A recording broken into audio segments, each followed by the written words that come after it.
Yo, this is Terrance Gaines, aka Brother Tech, And this is Nica Montford, aka Tech Savvy Diva. and you're tuned in to the snobOS show, the show for Apple snobs, where we talk all things Apple and then some. We want to definitely welcome you all. This is episode 106. This is actually the last show for 2020, so we definitely want to thank you for listening. I'm not sure if you're watching it on Christmas or listening to it, but we definitely want to thank you if you are taking the time out from the holiday and all the stuff that comes with it to listen to us. We greatly appreciate it.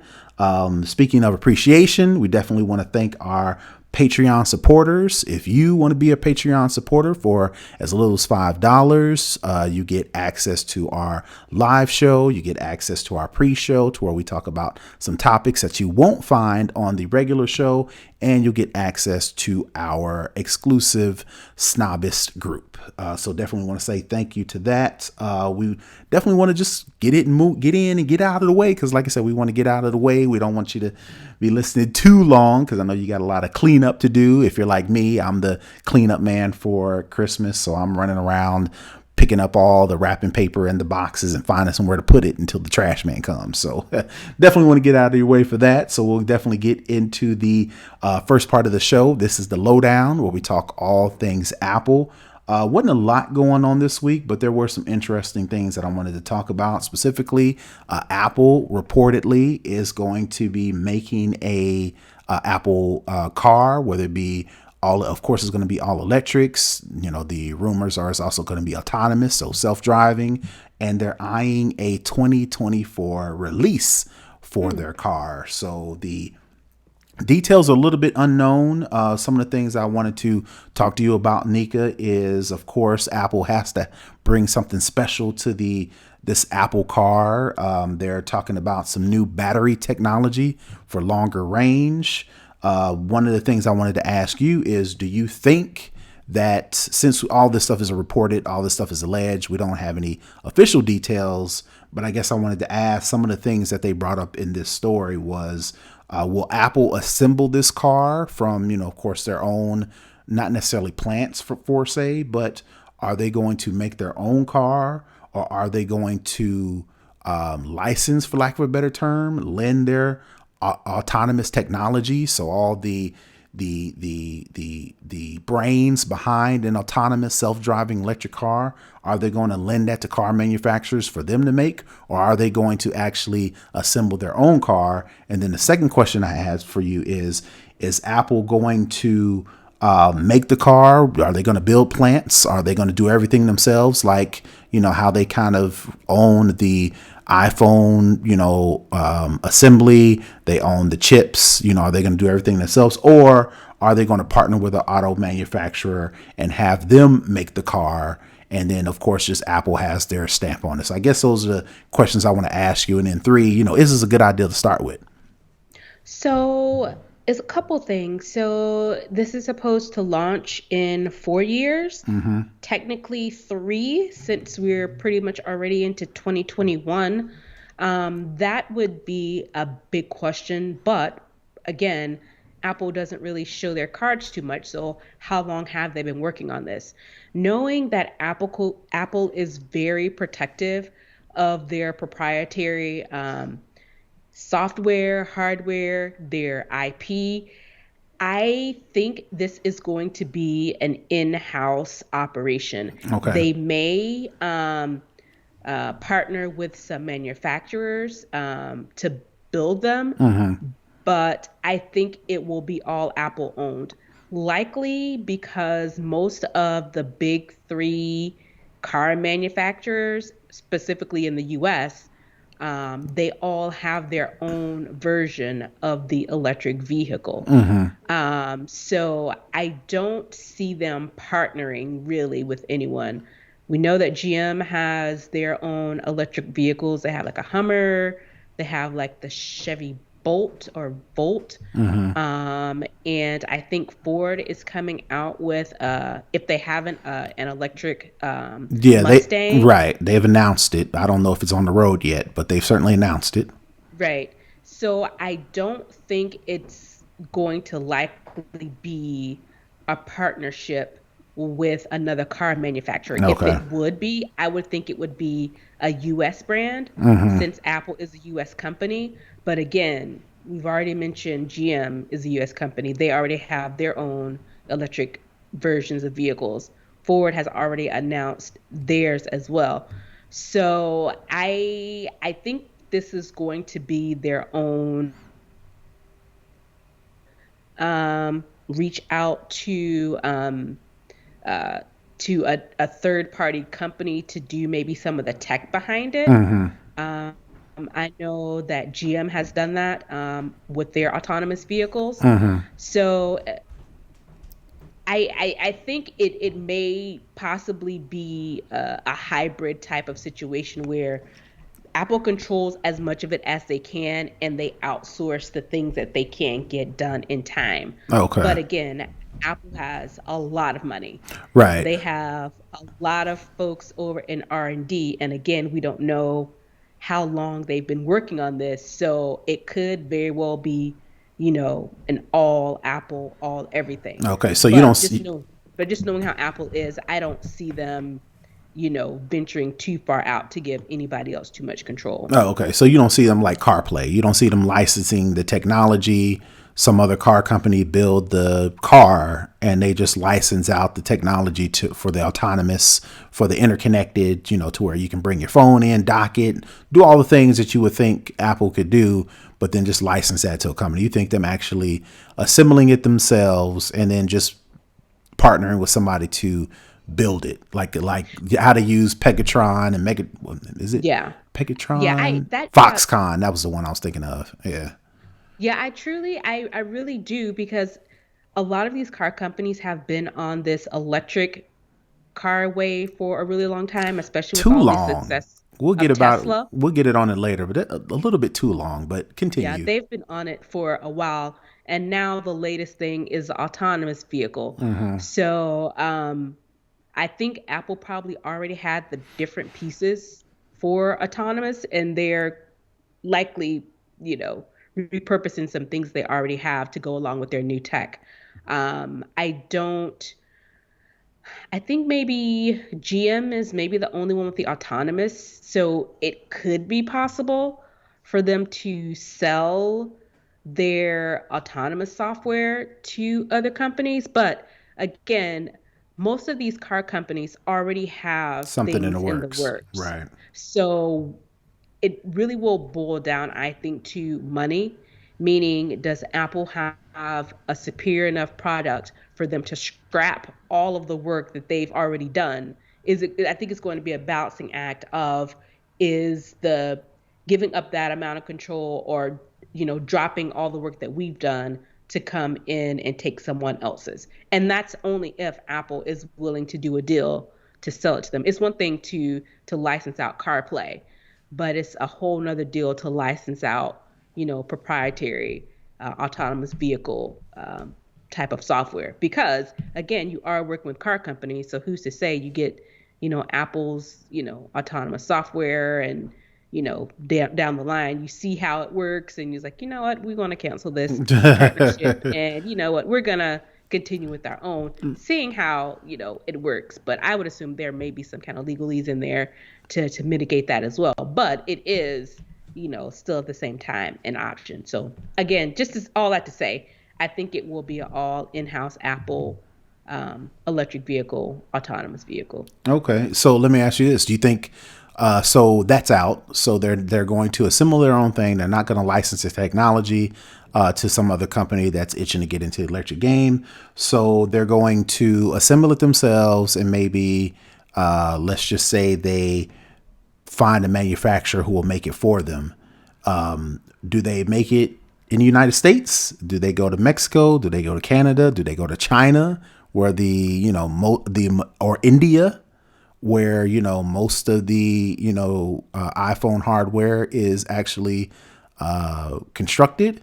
Or do you think they play on the made in America trope, and then as a result come up with we already know the Apple car is going to be more expensive than most other cars just because it's Apple, but you think they're going to have to drive up the price even more if they try to play on the made in America trend? or you think I they'll don't go ahead? I don't think they'll do the Made in America thing, because I think one of the things with the current outgoing administration, we don't have to be so. Yep. Did I lose you? Still there? Did I lose you? I may have lost Nica. All right. So I think we are back on the live broadcast. I I have it guess. up. Take a Okay. look. All Yep, right. it's up. All right. So basically, we'll just go ahead and continue your thought with whether or not Apple needs to make the Apple Car in the United States. I think I was saying I think they may do some parts of it here, since we do have manufacturing car plants here in the US. They may actually manufacture them, actually meaning put them together here, um, or they may make some of the parts here. I highly doubt them making the parts. I could see them assembling the cars here. Um, I can see them easily, commandeering. I know there have been some plants that shut down, kind of taking over some of those plants that are already set up to be a vehicle. So I think, I definitely think they'll do something here in the States, but I don't think the bulk of it will be in the States. Okay, so you don't think Apple will be like, "Hey, made in America," and build their own plant? Well, I don't know. 4 years, 3 years, like you mentioned, is not a long ways away. So that is a serious time period to build a plant or two in order to get this thing up and running. So it makes sense that they would either A, try to retrofit a plant that's already Hmm. here in the United States, or renovate or remodel one, or, go to Mexico, or even, go overseas and ship them over, which I'm not sure the costs. I'm pretty sure, car companies, make them over in, I don't know about China, India. That seems like a long way to manufacture and ship a car. But since you, I don't think Apple will have the production amount as a Chevy or GM or Ford or Chrysler or even like a Honda or a Toyota. There won't be that many to where they have to make them. So maybe they could assemble, I don't know, 10,000, 20,000 vehicles from launch and maybe have them shipped over here versus making them here because the request or the demand was the word I was looking for. The Hmm. demand is so high, but who knows? Like, we talked about, of course, this is nowhere near the cost of a whole car, but 2 weeks ago, Apple announced the AirPods Max. Oh, they're so expensive. Oh, they're so expensive. Now you can't get any until January. So, Hmm. ramp that up by, however many exponents, right? And Hmm. apply that same demand to an Apple car. Maybe they'll have to build it in the United States simply because the demand would be so high, and the time from ordering one to actually getting one would be crazy long, to where they want to get them in people's hands as soon as possible. So maybe, like you mentioned, since their money is long anyway, maybe they'll spend 2 or 3 billion dollars. I don't know how much a manufacturing plant costs, but maybe, I'm pretty sure it's in the billions. Maybe they'll take a couple $1 billion to build one plant here and just see how it goes. And if it don't Yeah. work, what's 2 billion to Apple? Say, oh, And who's to say they can't, if it doesn't work, they can repurpose a plant to do something else. exactly. But And go ahead. and the thing is, I was gonna say, one of the benefits to doing it stateside, I know a lot of people complain about Tesla, is that a friend of a friend has a Tesla, and someone hit their Tesla and wrecked it. And it took months and months and months for the part to even be made, because they don't make them in bulk. Because why would you make something like that specific in bulk and just have the inventory sitting there and you may not use it? So it would take months just to get parts made and in the right color and shipped to the States to be, to fix a car. So I think, like I said, because America is known as, a manufacturing type country, Mm-hmm. I could see them, building something here, or like we mentioned before, retrofitting an existing plant, because there are plants that have closed down, Mm-hmm. to assemble the cars here, not necessarily do the parts, but definitely, get them assembled. And who's not to say that, they may start somewhere else that already has a setup and then Mm-hmm. transition it to a stateside manufacturing if the demand is enough and if it's necessary. So it'll be interesting to see how it plays out. Okay. All right. All right. So we'll see. Like we mentioned, the alleged rumors are that it'll be 2024. That may be around the time that will be in the market. I've got a 2011 SUV, and I've got a 2014 that are showing their age. Of course, Hmm. pandemic has prolonged their life because we don't go anywhere. So we're not racking up the same amount of miles specifically this year as we would any other year. So all that to say, keep my fingers crossed that they'll hold out for another 3 years. Maybe I'll be able to be one of those people that puts that deposit down when they finally announce a Apple car. Of course, it'll have to fit my family. Some of these things that I purchase are just for me. But when you come, so I can justify purchasing it, I'll just buy it, right? But when it Yeah, comes because to I've been wanting a Tesla. I really okay, do. all right, I yeah, want yeah, one. yeah, yeah, And I've been, slowly inching forward, but I want an SUV. I have a coupe, but the SUV that Tesla has to me is still small. yeah. Same here, same here. Even though it has a third row, you can't put a pencil behind the third row because there is no There's no space. space. And I even tried to, not to go off on too much of a tangent. I was even talking to my wife, and I was like, well, what a good idea would be if we bought a smaller SUV, and then whenever we needed to travel, just buy one of those tow Tow hitch, packages. yeah, Hmm. and then it's got the little platform where you put the luggage on the back of the Hmm. car. And she was like, well, my wife was like, well, if we could go to rest stop, somebody steal all our luggage. I was like, yeah, you're right. So all that to say, I was trying to get myself in the mode of getting a smaller SUV because most of the electric vehicles, like you mentioned, Tesla, specifically with their Model X, it's an SUV. It's got a third row, but it's still tiny, right? It's really small. Our family, our current SUV, we have a Chevy Traverse, and it has the third row, but it also the space behind the third row. So when we Hmm. when we take a trip, we're not doing it in that now because of the pandemic, but eventually when outside opens back up, we'll start to take trips to visit family and friends. And what's great about it is, we've got 3 kids. We put 2 in the middle, and we put one of them in the back row, and then we just fold her seat up, but all the others fold down and puts all the luggage. We don't have to deal with all that. With all the electric Hmm. vehicles coming out now, they're tiny. Even They're with small. there is no, with the exception of the Escalade, which is And the mad, Hummer. and the Hummer, which is mad expensive. Those are the only two. Well, no, the Escalade is is it hybrid? I can't remember. Anyway, Yeah, no, I think there's a Tahoe that's a hybrid. okay, so even as a hybrid, Tesla is pretty much the largest vehicle, with the exception of some of these pickups that are coming out, right? Hmm. So all that to say, I'm trying to talk myself down into getting something smaller.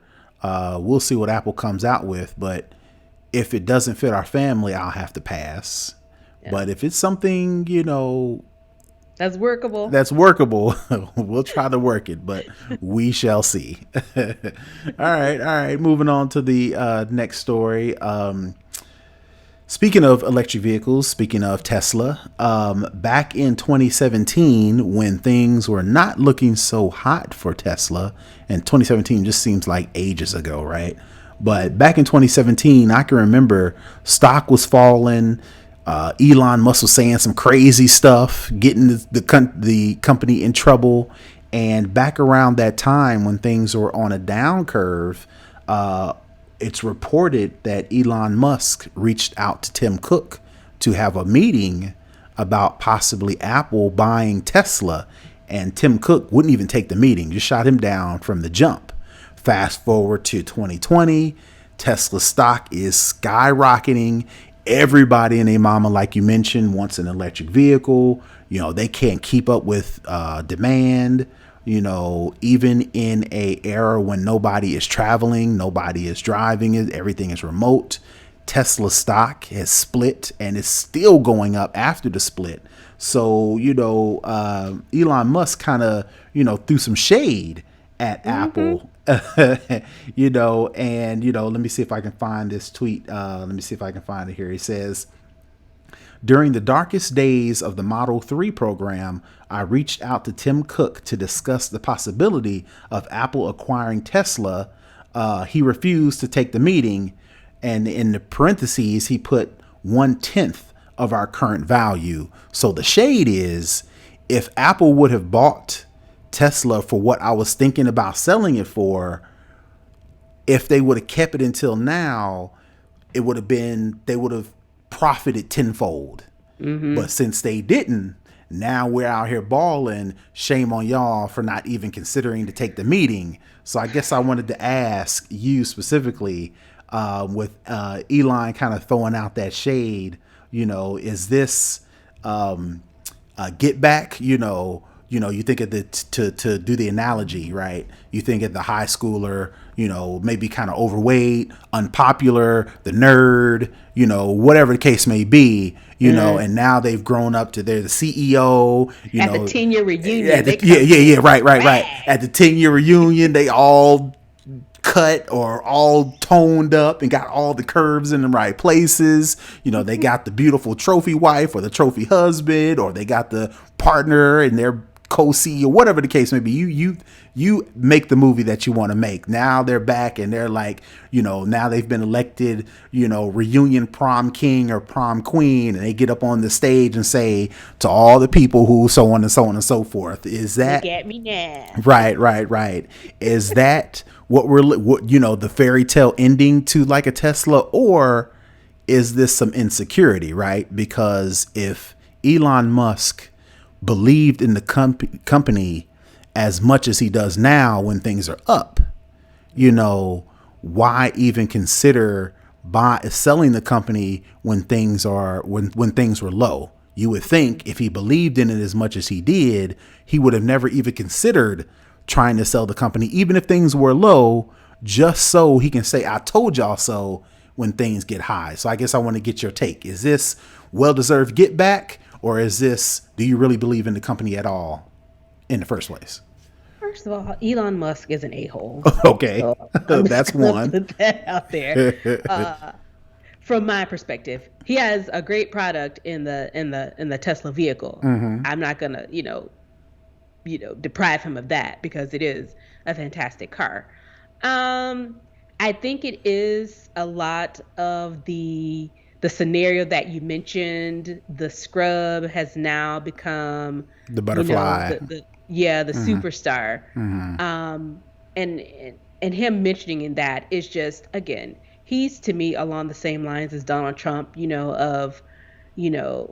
look at me, I'm all this and I'm all that now. And I just think it's just a way for him to, Elon Musk has not gotten the best PR lately, from the name of his kid to some of the stuff he said related to COVID. And I think this is just his way to, step back into the spotlight a little bit, especially with the announcement coming out that Apple is doing their own car. Right. I think it's just a flex for him, but is it really a flex? Because Apple has lots and lots and lots of money.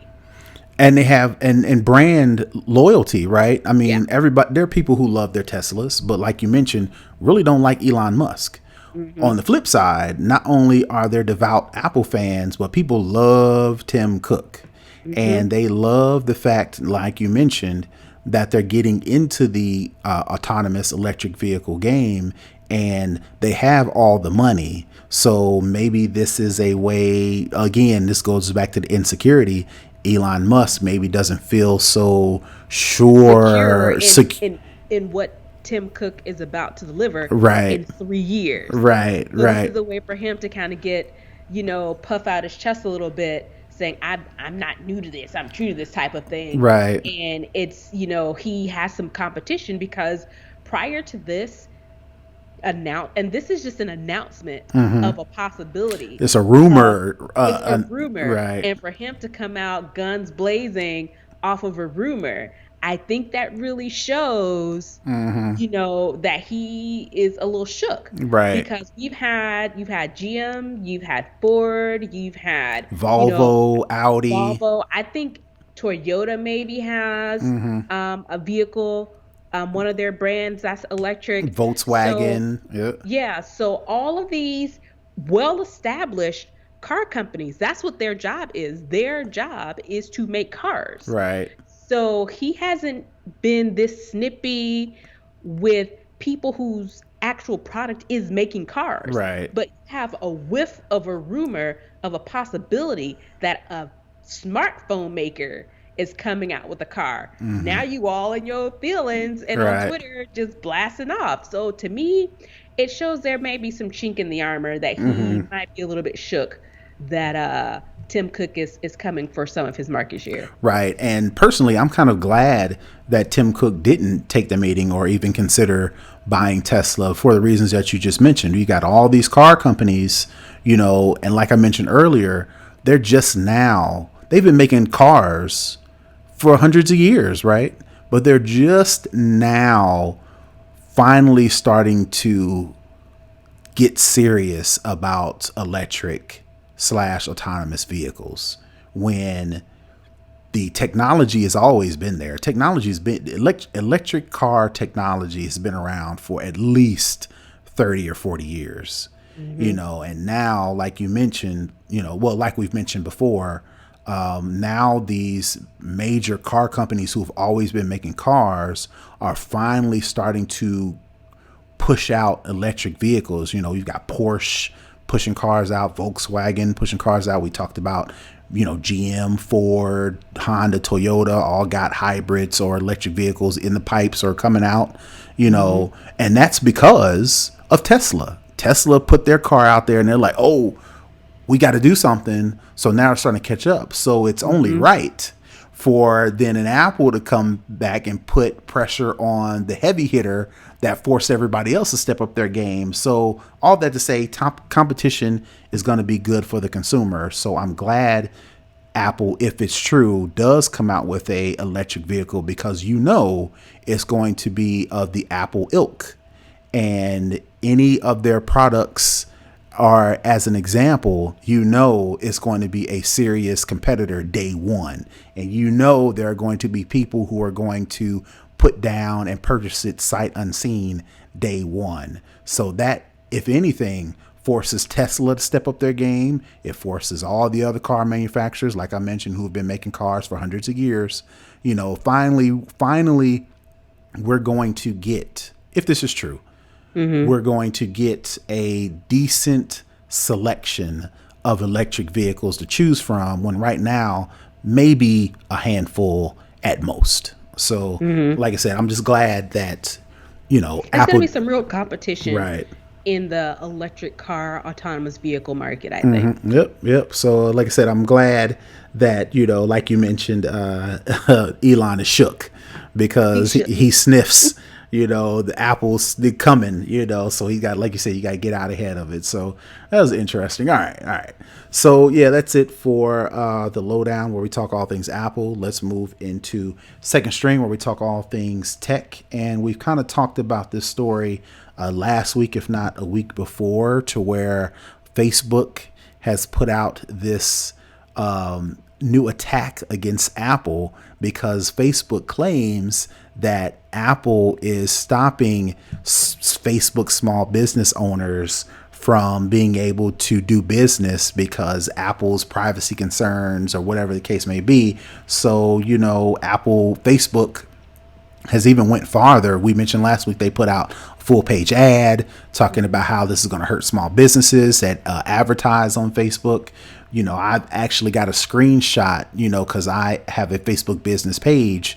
I don't run ads like that on Facebook, but of course, anybody that has a Facebook business page got this, very visible header at the top of their, app anytime they open the Facebook business app, that it says Apple is, blah, blah, blah, blah, blah. And we just want to let you know that your business may be impacted, so on and so forth. Right. So they're taking this step, this data privacy thing that Apple has rolled out seriously. But I guess the question is, does even Facebook believe that they are really looking out for small businesses? Reason why I say that is because there have been some Facebook employees who have, anonymously, of course, they question Facebook's anti-Apple campaign. So I'm going to see if I can read some of these quotes from alleged Facebook employees. One says, quote, "Aren't we worried that our stance protecting small and medium-sized businesses will backfire as people see it as, quote, Facebook protecting their own business instead?" Another person says, "People want privacy. Facebook objecting here will be viewed as cynicism.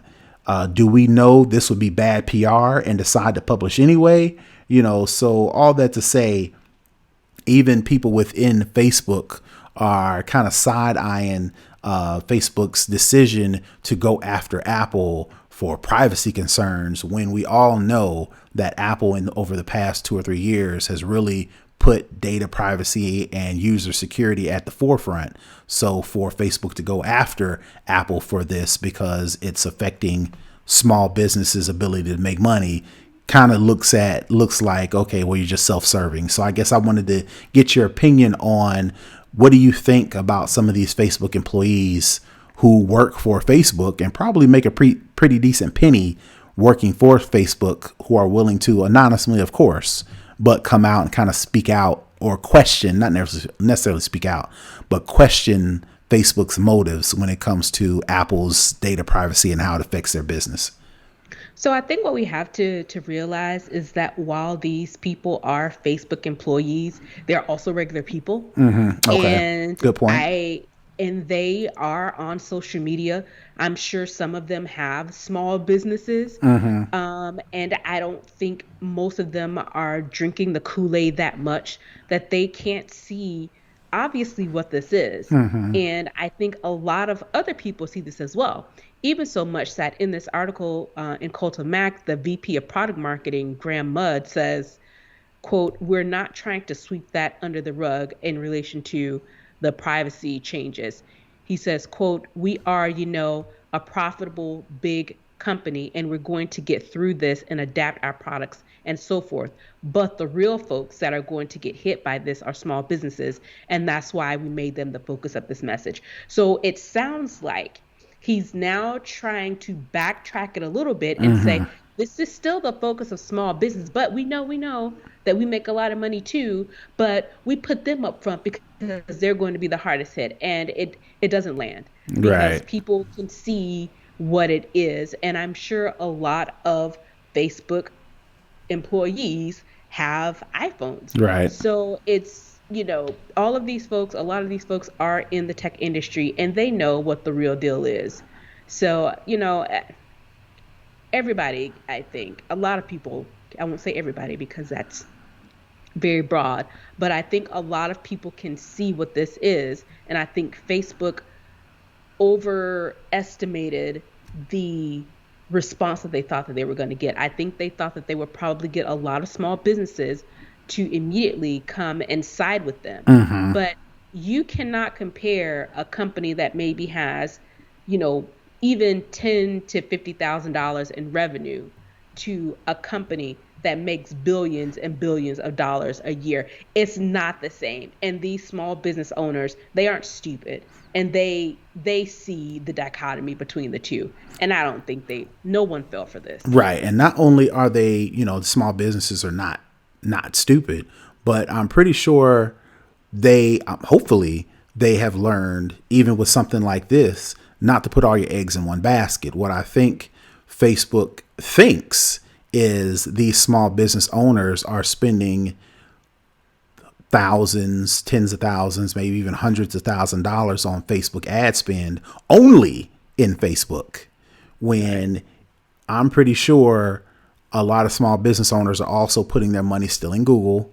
You know, they're still putting their direct marketing, email, newsletters, you know, text marketing seems to be the popular thing, you know, and they're also spending money in Facebook. So if they wasn't already, you know, spreading out and, you know, diversifying their advertising and marketing, you better believe they're doing it now, because Apple is a big player. And when Apple says we are not going to let Facebook take all of this user information and then use it for whatever, I'm pretty sure small business owners was like, well, let me do something else, or let me figure it out. They're not going to say, oh, I'm closing shop.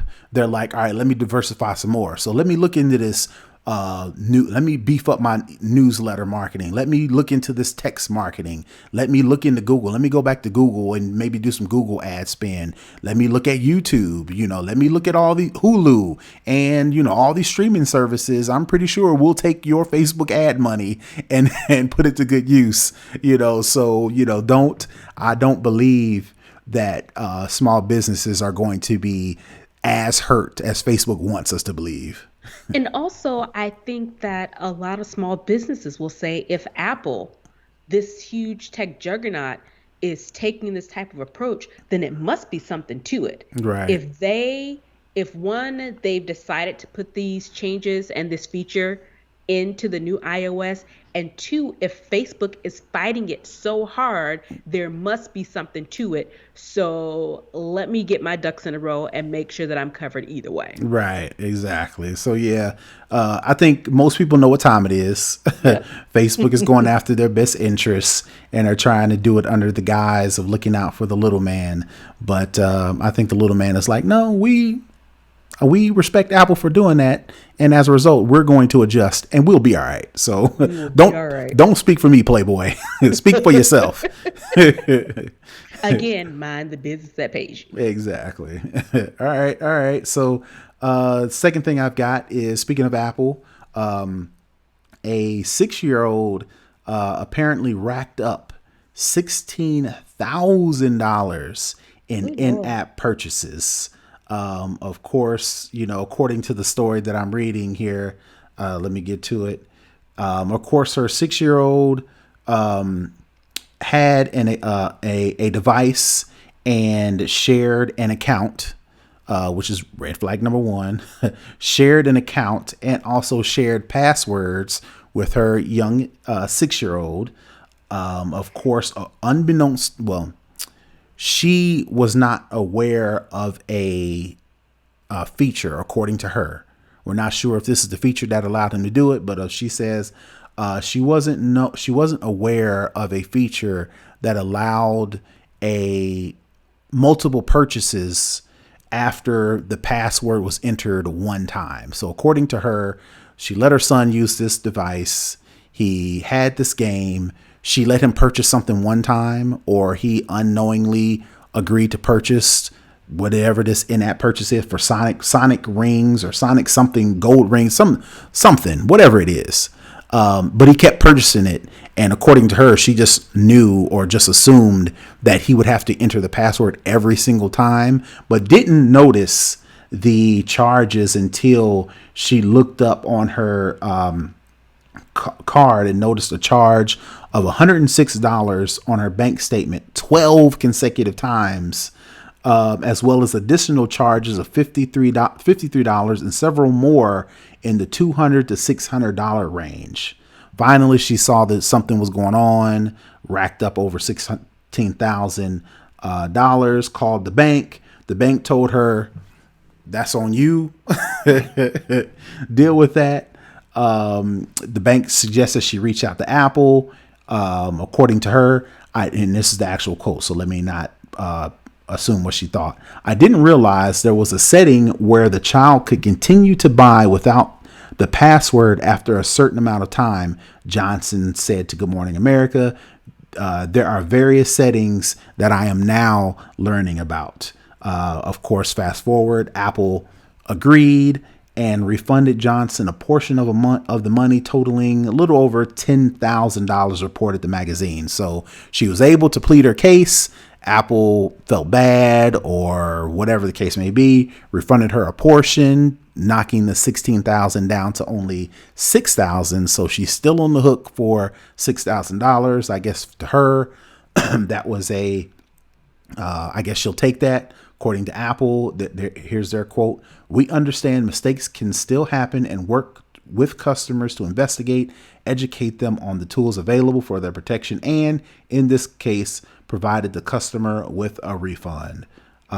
Johnson explained that she was unaware of certain settings.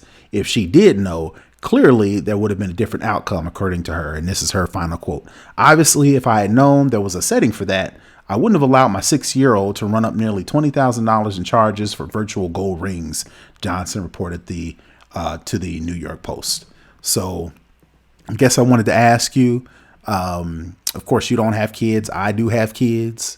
And, from a personal perspective, my kids are going to get nowhere near to even have the possibility to rack up $200 in credit card charges, simply because, not that, remove the fact that I'm a techie, remove the fact that I write about and talk about technology and security for a living.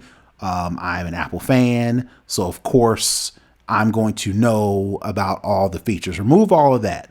Even if I was a regular person, I know that there are apps out there whose sole purpose is to get you to keep buying things.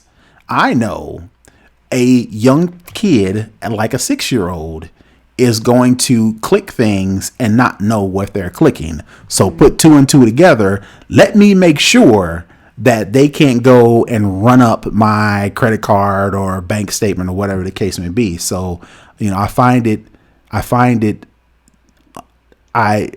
hard to believe that she didn't know or didn't care to know about these settings that could possibly run up her credit card. So I guess I want to get your opinion. Are you sympathetic? Or how do you feel on it? So, setting the settings issue aside, how do you not know that your credit card goes up by $16,000? 2, there is no way that a child can rack up $16,000 in charges in one sitting. Mm-hmm. So how long had this been going on? Right. I think it's probably been going on for a while.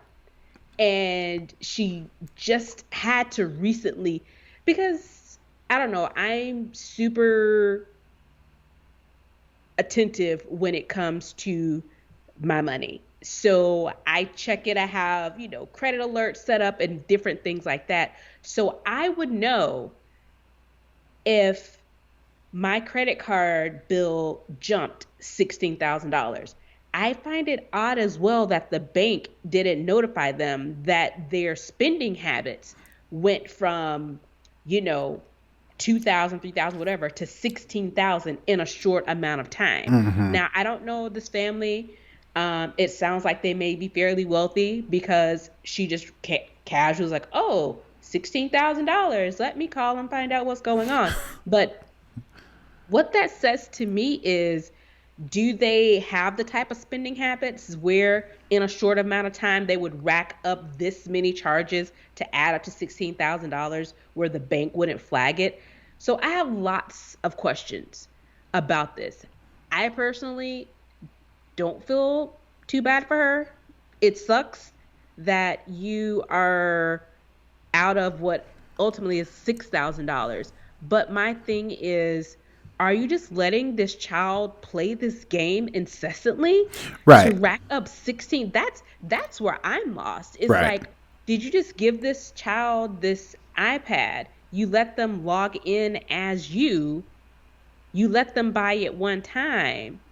This is not a one sitting racking up of charges. Right.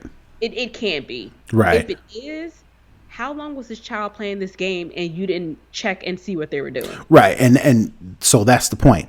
didn't check and see what they're doing. The boy is 6. He's not 16. He's not 12. You would think at 16, you would give your kid a little bit of autonomy as to what they're doing, right? But at a 6-year-old, I mean, you're still supposed to be at that age, the hovering helicopter parent, to where it's like, all right, what is he doing? What's going on, right? With our, we've got a 3-year-old, and he has his own iPad, but all we loaded on there, because he's 3, is videos. We don't have any sort of game. I mean, we do have games that is on the device, but I've got it set up to where if he or my 12-year-old or my 10-year-old tries to buy something, it's like, you got to ask permission, and they literally have to click a button to ask permission. It hits my phone. It says, this kid wants to do this thing. Do you approve or not? Then I immediately go, what are you doing? What is this? And I got all these questions, right? And that's not, again, I'm not touting that to say, okay, well, I'm this big tech guy and I should know all about. That's just when you set up the device. That's parenting. That exactly. That is parenting. You're supposed to know what your kid is doing. So it sounds like to me, she gave the kid the iPad, let him run off and didn't have any sort of restriction. So if she didn't have the restriction on what he couldn't buy, it's not a stretch to believe she don't have any sort of age restrictions. She don't have any sort of content. So he could be looking at any sort of anything. Anybody could be communicating with him on that thing, because these games have a social element, to where they're talking to other people, they're playing with other people. It don't matter how old they are. So I'm pretty sure if she didn't have any sort of purchase restrictions, she didn't have any sort of communication restrictions, she didn't even have any sort of content restrictions. So who knows what he could be doing? You're lucky you caught him just right. You lucky he just spent $16,000. He could have been talking to somebody. Somebody could have convinced him to do whatever. And then, are you going to have the same excuse? Well, it's and this is her quote. It's predatory. Right. These games are designed to be completely predatory against kids to buy things. What grown-up would spend $100 on a chest of virtual gold coins? I'm like, no. No, it's a grown-up. They don't know who's on the other end of that, and they don't care. Right. There have been stories written and predators luring kids to do whatever, using these apps. So you're not watching the kid at all. You're using this tablet as a babysitter and didn't care what he got into until it already happened. But in this case, you're lucky it wasn't serious, but it's too late. Lucky you got some of your money back, because Apple did not have to give you any money back, because the child did make those purchases. Yep. He did have authority to make those purchases. Sure did. So my thing is, you need to as again, I'm not a parent, so I don't know y'all's daily struggles, but even with my little puppy, my dog, if he's too quiet for too long, I go looking to see what he's into. Right. Because and I have nieces and nephews that I've babysat and watched for days at a time. Anytime them jokers get too quiet, you have to investigate and see what's going on, because they could be into anything. So it seems to me that this child was just off on his own, doing his own thing, and no one was checking in on him. She could have walked by and saw him playing the game. Oh, he's just playing the game. But in the society that we live in, if you have children that are on electronic devices, you need to be checking significantly to see what they're doing. And it's not this common sense. And it's not this app developer's job. It's not Apple's job. It's not your bank's job to slap your kid on the hand or put restrictions. It's your job as their parent. And the fact that she's passing blame on the game developer or looking to Apple for sympathy and a refund, like you mentioned, they're lucky that they did that out of the grace of because they didn't have to, because it's your job as a parent. And clearly she was like, why didn't y'all look out for the best interest of my child? I'm like, no, that is your responsibility. And the fact that you didn't do the homework, the fact that you didn't do the research, and this is not new. There have been stories over 10 years at least, kids racking up crazy credit card charges. So the fact that it's like you just was just dropped on earth as a parent a month ago, and to say I didn't know these settings existed. I'm like, come on, you knew. You're looking for sympathy. You're mad you got caught, and you're looking to pass blame. It's typical. And you want your money back. Right. And you don't want to be embarrassed the fact that you let your kid off and run up $16,000. So you look to pass blame, which again, and playing victim. Exactly, playing the victim. So ain't nobody hearing that.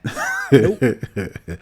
All right. Moving on. This is the last story of Second String. I wanted to get your opinion on this because I'm not sure about this one. Right. Mm-hmm. So the official presidential Twitter handle is, unbeknownst to me, I thought it was something set up by the person. Of course, they got the blue check because they are president of the United States. But I thought it was something that the president or the White House owned. Well, in actuality, Twitter actually owns the presidential, Twitter handles, and it is just like the transition team from the incoming president, so on and so forth. There's an official passing of the torch from the presidential Twitter handle from each president, and it looks like, I don't know if this is something new or something that's always happened, but in this transition, the presidential followers, the people that's currently following the current presidential handle, which is run and managed by, Trump's team, the followers are going to be reset back to zero for this transition. So I'm curious to get your opinions on why they're doing this, and, who's this benefit? Is this benefit of Trump, or is this beneficial of Biden due to all the stuff surrounding the presidential tweets over the past 4 years? Did this happen? I'm thinking this happened as a result of all of the tweeting President Trump did, and as a result, they've implemented this new thing, or is this something that's always happened? So it's something that's always happened. So Okay. Twitter owns these accounts. Okay. And so what happens is when the new administration comes in, everything is transitioned over to them. Mm-hmm. So it's kind of like how previously when Trump was elected, the first President Obama and First Lady Michelle Obama, they invited them in. So it's like the whole, we're so happy family. It's a smooth transition of power. Where they come and walk them around the White House, give them the lay of the land. So this isn't new. Typically, when Obama left office, all of President Obama's followers moved. They weren't President Obama's followers anymore. They are the POTUS account followers. Mm-hmm. They are the FOTUS account followers. So I had to go in and unfollow the POTUS account when the new administration came in.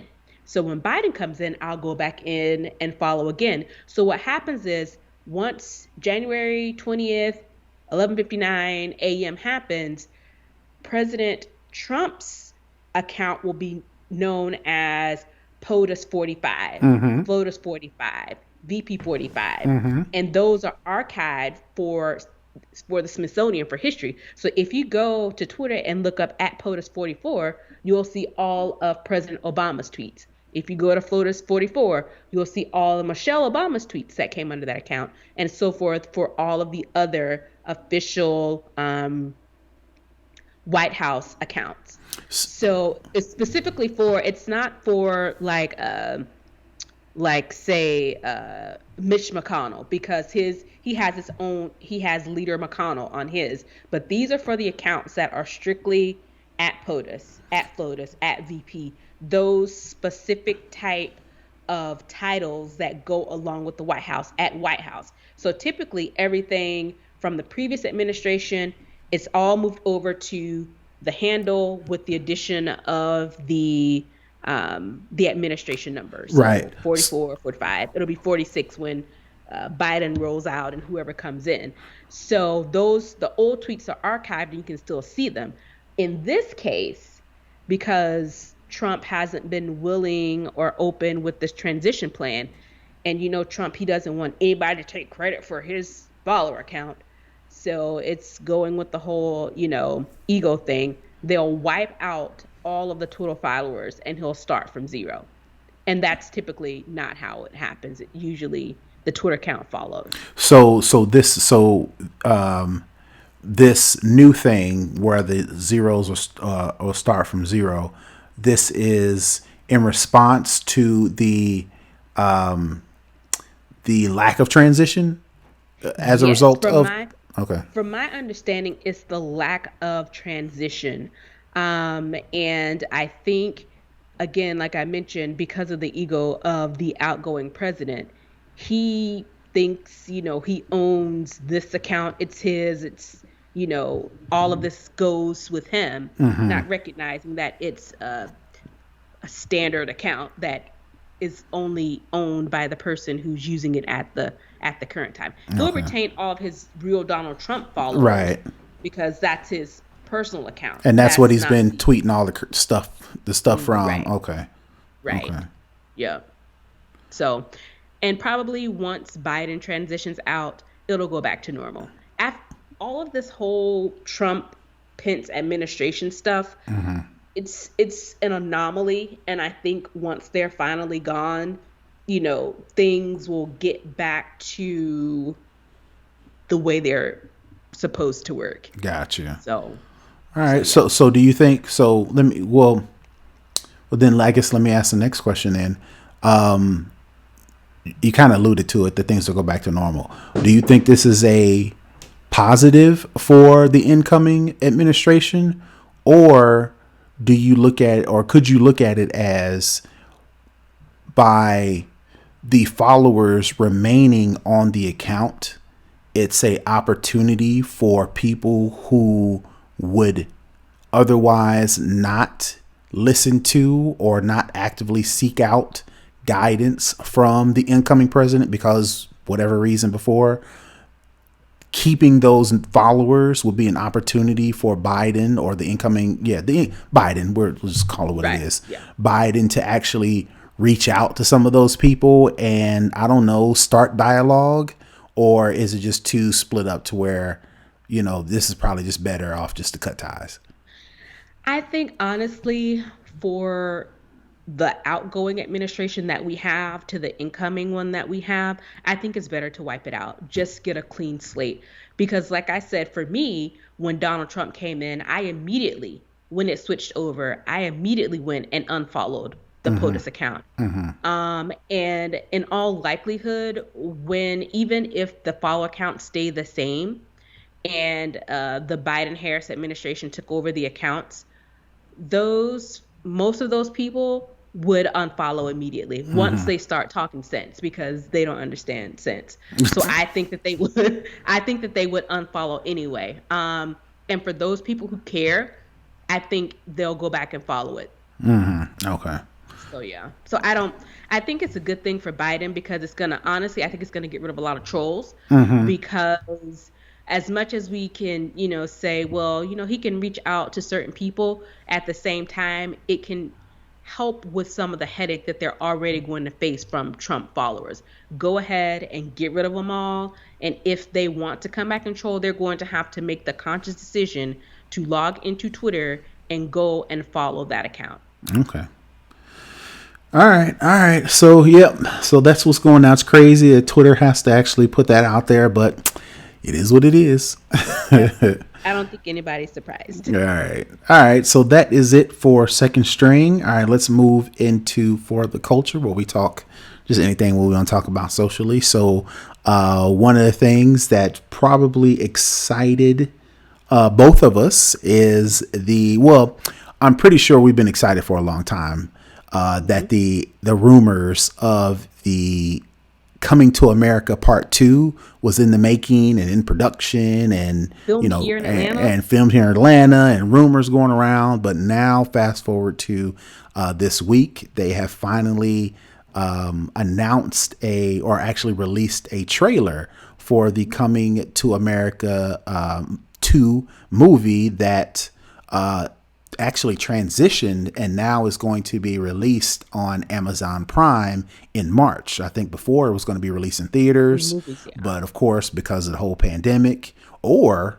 maybe because they didn't believe in the project. I mean, I want to say it's the pandemic. I'm going to use the pandemic as an excuse as to why it moved over to Amazon Prime. But nevertheless, I think people are hype, specifically as it relates to this trailer that just came out.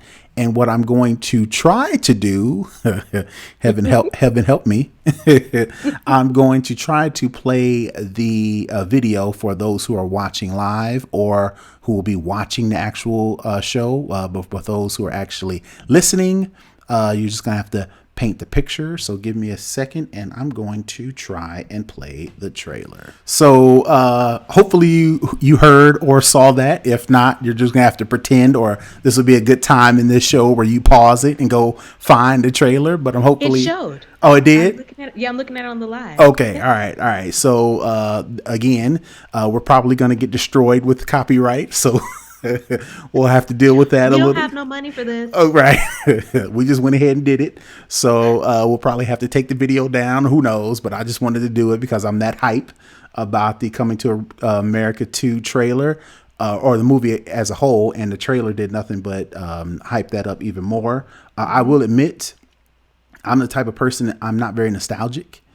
So I don't need part 2s and part 3s and part 4s. You know, the Coming to America that I grew up with, that I saw, the memes and that the quotes, you know, that I've used since then, you know, was enough. You know, some of the part 2s of some of my favorite stuff that has come out has been a little less than, you know, so I was a little concerned, even almost to go as a point to say, yeah, I don't know if I'm gonna be checking for this when it comes out. But when the pictures, they released some pictures earlier this week, and they released a trailer, you know, it gives you that, ramped you up. It not only that, it gives you the feel that not 20, 30 years didn't pass since part 1 and part 2.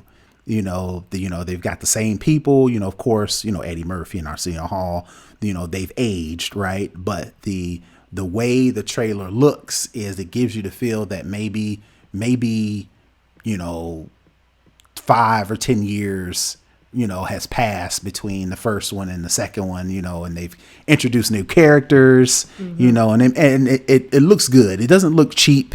It doesn't look straight to DVD. You know, it looks like what we would expect Coming to America Part 2 to look, you know, from the characters, you know, from some of the content. Of course, you know, there were some cuss words in there. So again, I may have to do some work on this video after the fact. But the same feel that I got watching the first one was evident in the second one. So I guess I want to get your opinions on what you thought as well. When I first heard about a part 2, I was not happy because Coming to America is a classic. Right. It's quotable. If it comes on TV right now, I'm going to stop what I'm doing and I'm going to watch it. Right. Those 2 hours are blocked off for Coming to America. Right. So when I started seeing some of the photos that Eddie Murphy was posting, Arsenio and Wesley were posting when they were filming here, I was like, okay, maybe, I don't know. But then when I saw the 4 stills that they sent, I was like, oh my God. Right. They all look so good. And when I saw the list, literally everybody who was in the original movie is back, with the exception of the Queen, because in real life, the actor, I think her name was Mad Sinclair, has passed. Oh, okay. So I'm sure they'll probably make some sort of homage to her in there as well, but she's no longer there. But literally, you saw Randy Watson. You saw the pastor. You saw the barbershop crew. Right. You saw Oha. You saw Garcelle Bouvier and the Rose Bears. You saw Lisa. And if I'm not mistaken, I think John Amos is in this as well. Right. Vanessa Bell Calloway, who played Imani, is in it as well. Oh, she is? Okay. She is. Okay. Yes. So the whole cast of the original movie, the main characters that we all, you know and love, are back. And so after the trailer, I'm so hyped. I'm so ready for it. All the actors look really, really good. This is a prime example of black not cracking Right. because they all look really, really great. So I'm just really interested to see how this long lost son plays into this. I haven't been able to connect the dots Right. because we were having this whole conversation on the group chat because I was like, so when he left Queens and went back to Zamunda, he married Lisa. So how long of a time in between when he first got to America to him Finding going Lisa. home again, getting to finding Lisa, did he find somebody and hook up with them? Right. Look, I don't know. it's it's it's not hard to believe that as soon as he got off the plane, I guess it's not a man that right, right, before they figured out, the what they were looking for the first time, it's not hard to believe. They don't give an actual timeline. We think it's like a week or so, but it could have been a month. It could have been 3 months between, him getting off the plane in the first movie and him finding Lisa, the ending, right? So it's not hard to believe that there could potentially him have a son. Personally, I think it's not going to be the case. He's going to go on this goose chase to find his son. That's going to give us all the, the memories and all the shenanigans, right? But come to find out, the kid won't be his. Of course, I'm not plot leaking. This is just me speculating rather. The kid doesn't end up to be his. And then they figure out a way to make his daughter, whom I'm assuming in the trailer looks like he has a child for real, played by Kiki Lane. Right. And they figure out a way to make her the heir, right? Because in the beginning, James Earl Jones says, a male, they specifically said a male heir is the next in line to be, the king or whatever. So you have to go find your long lost son, so on and so forth. In the end, it doesn't work out. They figure out a way to make her the heir, And that makes sense. And it follows along with the previous one because before the prince couldn't marry someone who wasn't from Zamunda. Right. And so now, and when they were in the car on the way home, I thought you were the king, is what the queen is saying to the king as it relates to Lisa. Right. So it could be a whole Lisa, now the queen could I thought you were the king. You can do anything you want. Right. So I can see that. Yep. I can see that. But what I'm most interested to see is the interactions between Imani and Lisa, because Imani, from when she was a baby, was raised to marry Akeem and become the queen. But here come this American girl over here completely wiping out her whole life. So I'm expecting some cattiness and some pettiness that I am very interested to see. So overall, to say I'm excited. Yeah, and I'm looking forward for Easter eggs. I'm looking forward to them pulling characters deep. Of course, one of the guys that won't be able to get there, like you mentioned, the queen at the time she's passed. What is his name? Anderson. Louis Anderson. Louis Anderson passed. He was on the fries. Yeah, he was on the fries. But I'm hoping them to dig deep. Like I want them to bring Samuel Jackson back. He's the one that robbed McDowell's. I'm looking for him Patrice, the sister. I'm looking for Patrice, and then old boy with the yeah. I can't. What is his name in real life? I see Eric his. LaSalle. Yes, Eric LaSalle. I want to see him back. I want to see them dig deep.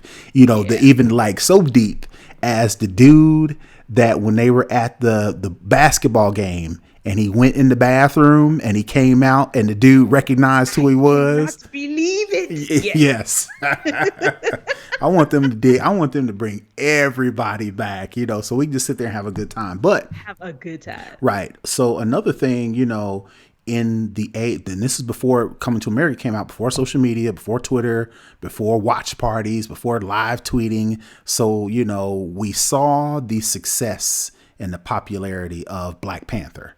When that came out, the outfits, all the hype, I'm interested I'm interested to see how that plays out, specifically now that we're not going to the movies and watching it. I'm curious to see if people are going to come up with watch parties and Zoom calls. I'm interested to see all the stuff kind of surrounding the movie as well, how we, partake of the actual movie. So does Amazon Prime have, I know that Netflix has it, and Hulu now has their version of the watch party. I don't know if Amazon Prime has a collaborative watch thing on the app. I don't think I don't so. remember seeing anything, but I'm pretty sure that's in the works. I'm pretty sure that's in the works. And if not, it's in the works. I'm pretty sure the way we watch things, We some will find a way. we'll find a way, but I think we will strongly impart a suggestion that they come up with 100%. something because Yeah. it's going to be something unlike, something, to the level of, even worse, worse being a good thing than Black Panther, Black because Panther. Black Panther, not everybody really knew about Black Panther. We And knew, everybody was into superheroes or comics, but as right, a black person, right. If you don't know Coming to America, we taking that car back real right. quick. So it's safe to say way more people are familiar with Coming to America, which will make for a totally different experience than Yeah. Black Panther. So, Yeah. I'm so excited. right. And it comes out the week of my birthday, so it's like a little birthday present to All me. right. So, yay. All right. All right. So we'll definitely be interested to get y'all's thoughts on that. Definitely let us know. With that, I think we're going to end the show. I had a hookup, but carried over from last week, but I'm going to save it again. So no hookup for this week. Definitely want to thank everybody for watching or listening to the show. If you're watching again, like I mentioned before, if you're watching or listening to this during Christmas, we want to thank you for tuning in. Thank you. I guess this will be our Christmas episode. So we want to definitely say Merry Christmas, Happy Holidays, Kwanzaa, Hanukkah, all that Hanukkah, good stuff. Happy New Year. solstice, So all that. right, winter solstice, all that good Negro stuff. solstice. Yeah, right. All that. So we definitely want to say thank you. Definitely thank you for tuning in for all of these years now. Yeah. We look forward to a whole new year, maybe new beginnings, from everything from hopefully the vaccine brings good news. Hopefully this transition from presidents brings good news. We hope all new things in 2021. So we definitely want to leave you all with that. And like I said, without further ado, we want to thank you. Definitely download, rate, and review us. We're on Apple Podcasts, we're on Google Podcasts, and we're on Spotify. Definitely engage with us on Twitter. We're on Twitter, Instagram, and Facebook. We're at the handle at snobOS Cast. Definitely watch us on YouTube. We're at snobOS Cast on there as well. Be sure to like, subscribe, do all the Google YouTube things. If you want to leave a comment on the website, you can. We're at snoboscast.com. Or if you want to shoot us an email, you can do so at snoboscast@gmail.com. Again, we want to thank all of our Patreon supporters. Without you, we couldn't do all of this. If you want to be a supporter, definitely go to patreon.com/snoboscast and show us some love. A little as $5. You can definitely get access to the pre-show, get access to our live show taping to watch it before everybody else, and get access to our exclusive member group. Other than that, that is it. Definitely, like I said, happy holidays, and we'll see you in 2021. Be Peace. safe. Love on your family and your friends. Peace. Bye.